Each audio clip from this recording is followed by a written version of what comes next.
All right, sir. I'll hold the mic. You just look at me. We'll just have a conversation. Right. What's your first and last name? First and last name is Russell Cheek. How do you spell it? RUSSELLCHEEK. Are you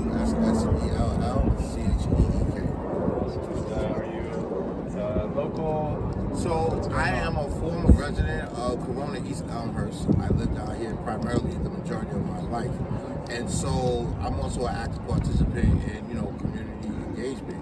So when I heard about this, it was like, this is incredible considering the fact that this area has been, as they said, saturated with shelters. The unfortunate part about it is that they're all kind of like all in one spot, like all in this one immediate area. And it's crazy because there's no consideration to the fact that, there's schools over here, there are senior centers over here. This area, I mean, you can turn around, you can take a look at the graffiti. It's crazy, you know what I'm saying? And so we're looking at the administration and we're asking the question to them, those, why is it feasible and why is it okay to make this a dumping ground? Because that's what it's coming across to be. It's a dumping ground. You have over 13 shelters in this immediate area alone. And so we're asking the city, the administration, why is this feasible, right? Yes, people deserve a right to affordable housing and a place to stay, and everybody's entitled to quality of life. But you have to be mindful of the residents who live around here as well, because now it becomes imposing to them. They don't want to have to walk out their door and see, some of the stuff that comes along with these shelters, right? And mind you, we're not against the shelter because everybody's entitled to housing and a place to stay. Food, clothing, and shelter is an essential for all. However, do not make one individual spot or place or environment or location or community one single dumping ground. And that's the problem with this situation currently. What are some solutions?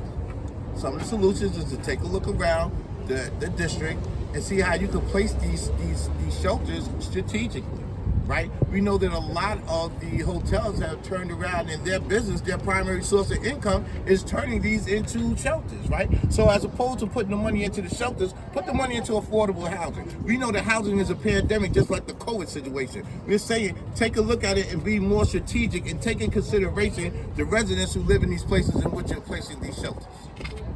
Awesome. As things, we hear a lot about the migrant crisis and gentrification, and there's just culmination of it all, right? And so, and again, this is where the administration, the whole body, the council, the mayor, and the rest of them, this is when they have to really sit together and create their own think tank and make a collective effort to strategically, that's the key word, strategy, strategically place these shelters in places where they are conducive to the neighborhood and still affordable. And when I say affordable, meaning to afford the individuals who stay here, the opportunity to develop a quality of life. Great. Anything else you'd like to add, Professor?